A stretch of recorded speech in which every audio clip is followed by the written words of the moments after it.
जय Jagannath. Welcome to my channel daily life by Savita. आउ गोटे ओडिया ऑथेंटिक रेसिपी छेनापुर दिया जुकुजुकिया पोटल तरकारी बनाइबा। यह गोटे टेस्टी और भोजी स्टाइल रेसिपी।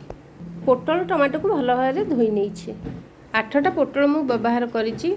2टा टमाटो आमे परे ग्राइंड करि नबा। एही रेसिपी रे व्यवहृत सामग्री गुड़िक प्रथमे प्रस्तुत करि नबा।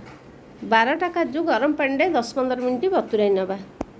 प्रथम पोटलर ऊपर पोर्सन चोपा को छुरी रे बाहर करी पिलर रे मझिरु मझिरु चोपा एहीपरी छड़ाई नबा। पोटल को स्लिट करी नबा। तार मंजी गुड़ी को बाहर कर नबा। सब पोटल मझिरे अल्प अल्प लुण स्प्रेड करी नबा। पोटल सॉफ्ट हो जिवो ओ पोटल लुण को आब्जर्व करी नबा। पोटल अलना लागिबो नाही। बर्तन स्टफिंग प्रस्तुत करिबा। गोटे प्लेट रे किछि कटा धनिया पत्र, 3/4 कप छेना, गोटे कटा कंचा लंका, 1 टेबल स्पून कटा किशमिश, 1 टीस्पून दरदरा गोलमरिच पाउडर मिसाई नबा। गोटे साइड रे रखिदबा। बतुराई थिबा काजू को ग्राइंड करी नहीं गोटे बोल को ट्रांसफर कर नबा। हाफ कप नड़िया कोरा, कंचा लंका, दालचीनी, गुजराती, कला अलैच, लवंग ग्राइंड जार रे पकाई ग्राइंड कर नबा। गोटे प्लेट को बाहर कर नबा। 2टी टमाटो को मध्य ग्राइंड कर नबा किंबा 1 कप प्यूरी मध्य आपण व्यवहार करि परिबे। किछि समय हो गलानी लुण स्प्रेड करी पोटल रखिथिले। देखंतु पोटल सॉफ्ट हो जाइछि।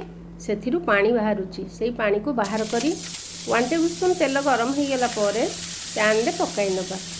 प्लीज मो चैनल को सब्सक्राइब, लाइक, शेयर करी बेल आइकन प्रेस कर नेबे। थैंक्स। पोटल ऊपर 1 टीस्पून लुण बा स्वाद अनुसार लुण पकाई घोड़ाई दबा। 1 मिनिट पर लिड को बाहर करी पोटल गुड़ी को उल्टाई दबा। पुणी सिझाइबा पई घोड़ाई दबा। प्राय 2-3 मिनिट आम घोड़ाई सिझाई देले। देखंतु पोटल प्राय सिझी जाइछि, नरम हो जाइछि। हल्का लाल हेबा पर्यंत भाजिबा। देखंतु बर्तन हल्का लाल हे भाजी जाइछि। गोटे प्लेट को आमे ट्रांसफर कर दबा। ठंडा हेबा पई साइड रे रखि नबा। ठंडा हला परे आमे स्टफिंग प्रस्तुत करिबा। बर्तन पोटल रो ग्रेवी बनाइबा। सेही पैन में 1 टेबल स्पून तेल गरम करी 1 टीस्पून जीरा पकाई दबा। जीरा फुटी आसला बेलू को ग्राइंड करी रखिथिबा नड़िया मसला पकाई दबा। एहार मॉइस्चर जीवा पर्यंत भल भाव भाजिबा। प्राय 2-3 मिनिट भल भाव भाजिबा जेपरी एथिरे किछि भी पानी रो अंश रहिबो नाही। प्राय 2-3 मिनिट एही नड़िया मसला को भाजिबा। नड़िया रो कंचा वासना रहिबो नाही। गोटे बहुत बढ़िया भजा वासना आसला जाय एही मसला भाजिबा। 1 teaspoon Kashmir chilli powder, 1 teaspoon हळदी पाउडर पकाई मिसाई दबा। आगर ग्राइंड कर रखिथिबा टमाटो प्यूरी पकाई दबा। भल भाव मसला सहित मिसाई नहीं भाजिबा। मसला रू तेल अलगा हैला पर्यंत भाजिबा।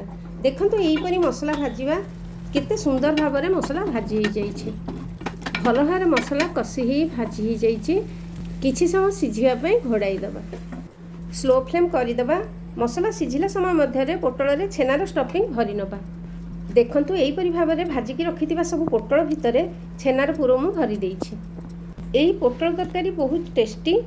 भोजी रे बनाइथिबा पुरो दिया पोटल तरकारी परी स्वादिष्ट लागिबो। मसला भल भाव सिझी हो गलानी। बर्तन टिके भल करी भाजी नबा।